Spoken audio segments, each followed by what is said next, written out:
Welcome back to the Final Fantasy Tactics All Archers Challenge Run. This is Colliery Underground, first floor. Last time we beat up on some behemoths on the second floor. We are down a level, and this time we are going to be dealing with some dragons and chemists again. The annoying NPC enemy class of chemists, although every job class has the potential to be annoying as NPCs, but chemists can be kind of pesky once they get guns in their hands in the late game here, like Chapter 4. So you can see there's our mix. We have a split party again. Beowulf hanging out back on that little on that top piece. We've healed up. We've re-equipped our stolen items from last time, and on we go. We have an Uribo up there, the little pig monster, and also the chemists. This is thankfully just a mithril gun, not a spell gun.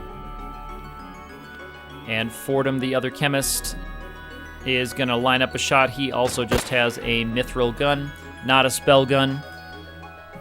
So the threat level is a lot lower on these chemists than the spell gun chemists. They don't have the random chance to use a bigger spell. But I do need to be careful about how my damage is distributed, especially with those dragons around. We do need to get them down quickly. They can hit us pretty hard, and especially the chemists weakening us kind of put us in line for some really nasty attacks from those dragons. The chemists by themselves aren't going to do us too much damage, but the plinking is going to add up with the dragon attacks. So I do have to be careful about how much these characters take one by one, and I have to decide where my damage is going to be best placed, if it's going to be going for the chemists or for the dragons. You'll see lots of tile counting here again. We are at a height disadvantage once again. I'm not sure about the translation on these. I'm sure someone else on the internet somewhere knows. These go by Colliery Underground, but clearly we are outdoors. We are not inside anything. We are not in a cave anywhere. Later on, we'll fight the underground passage in Goland, and that the layout of that level certainly looks like an underground passage. This does not look like anything underground to me, though. I mean, it looks like we are on some kind of structure outdoors in the wintertime with snow actively falling. So we're not using the ice ball or snowball geomancy spell, the snow geomancy spell, unfortunately. So our speed is good. We have an advantage on speed when we're waiting, but we are playing rather defensively here and moving our party up into position rather slowly. The only one who's not is our guest, of course. Our guest, out of our control, is going to just do what he thinks is right at any given point in time. And the chemists are going to kind of have their way with him as he sneaks his way up towards them right into the teeth of the attack. And Rams is looking to maybe get our first hits in.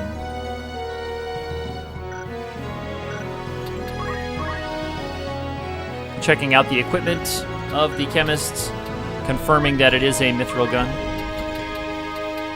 And otherwise mundane clothing, though.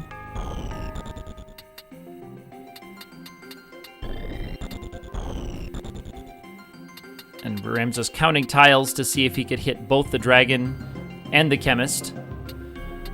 He's sure he can hit the chemist, but he's not sure about the dragon and not sure where he wants to go.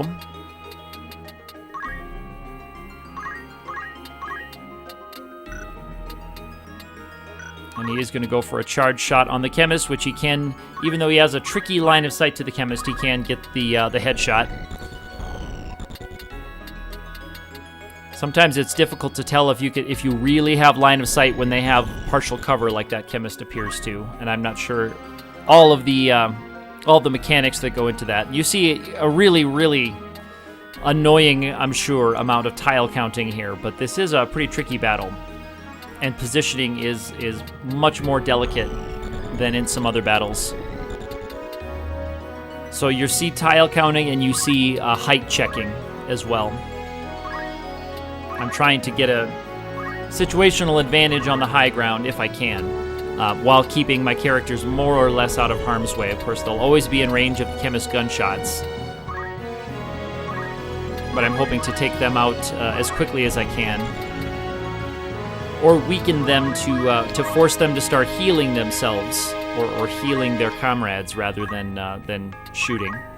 Because I will take that exchange. I will take them healing, wasting an action healing over that, because I can dump more damage than an X potion in a couple of attacks. And if they go with anything less than an X potion, then I'm really on the plus side. This other chemist is moving himself into harm's way for him. Speed save is going to be good. I'm glad we used the speed save. I'm going to need as many of those as I can with as little damage as I can to get that speed back up. And also boost the damage for my bows. Not for the bow guns, sadly, I think. But still good damage with the G bowgun, Gastrophytus, or however you say it, I think is the weapon that we're using here. So these chemists can take about three shots, I think. Lucky guarded on the Ice Bracelet or Ice Breath attack from the Blue Dragon, the Blue D. Very, very lucky guard on that. He did have does have the shield. I do not remember off the top of my head which shields we had equipped in this fight. But I want that chemist out of the way. I don't want him taking any more actions.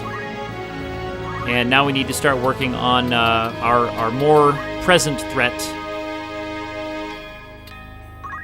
And Rams is looking not to trap himself and stay in range of all these guys, because if that dragon gets 2 tiles from him, he can no longer target.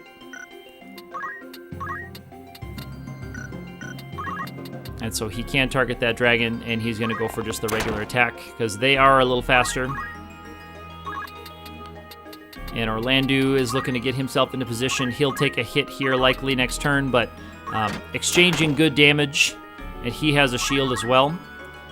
So he very well could guard that, but they go down after Beowulf for the lethal attack on Beowulf, but as a guest, Beowulf enjoys the immortal status, I guess. He doesn't have a countdown timer, so we can leave him laying there all we want. So I was happy to take that big Ice Breath onto Beowulf and not one of my vulnerable characters. Mustadio is just trying to maximize what he can do, if he can. But he doesn't want to be charging through all of those other actions, if he can help it.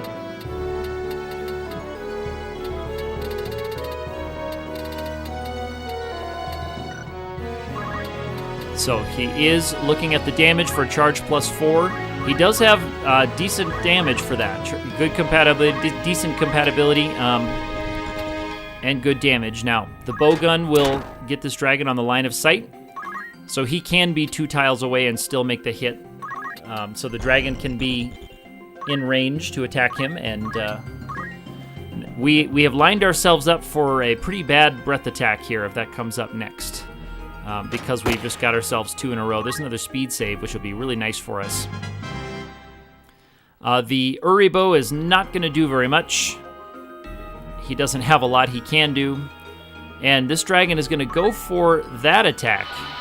He's going to go for the lethal shot he can do. So now I do have a vulnerable character down, and we are utterly unable, should say, to heal at all. We don't have any healing capabilities as archers. We don't have potions. We don't have anything. Crystals is the only source of healing we have. So if a character goes down and already he's at 2, we just have to finish the battle quickly. And archers don't always have the capability to finish battles quickly, as you've seen if you've seen any other videos in this series.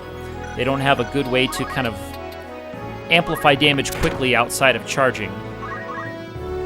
So here's a big charge, and that dragon goes down. And the other dragon is in critical status. But now time is no longer our friend. So we get the dragons down, and we now have a chemist and an Uribo to take down before we lose our archer on the ground over there. So we got to get everyone in position, and we have to start shooting as quickly as we can. Luckily, this Uribo does not have much HP, and we have a chemist that will take 2 more shots to kill if he doesn't heal himself. And thankfully he can't kill him. There's speed save again, so that archer is going to be really fast, getting his CT up. And the Uribo not able to make an attack, not able to do anything but just move up. And Orlando is going to try to finish the job, and he certainly will with Concentrate and his bowgun. And now we have one very fast archer on this side, and also Ramza. So as soon as Ramza makes that charge shot, it's going to be over, and I need to make sure that my bowgun wielding archer is in range. There's the disadvantage for the bowgun, is when you do get the height advantage, he gets the revenge attack. And that is the end of Colliery Underground first floor.